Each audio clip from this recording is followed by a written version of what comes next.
panalangin ang aking nadama. Ngunit nang lokohin mo, nagkaletsa-letsa na. Walang kamalay-malay na mayroon kang iba. Buti na lang nakita ka ng pinsan ko sa Margareta. May kasama kang iba. Ang sweet niyong dalawa, para kayong lovebirds.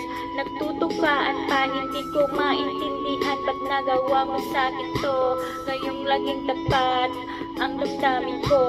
Ayoko na sanang magmahal, ayoko na sanang umibig ka, ayoko na sanang masaktan. Ang puso ko'y laging nagdurusa. Ayoko na sanang mabigo at paglaruan ang aking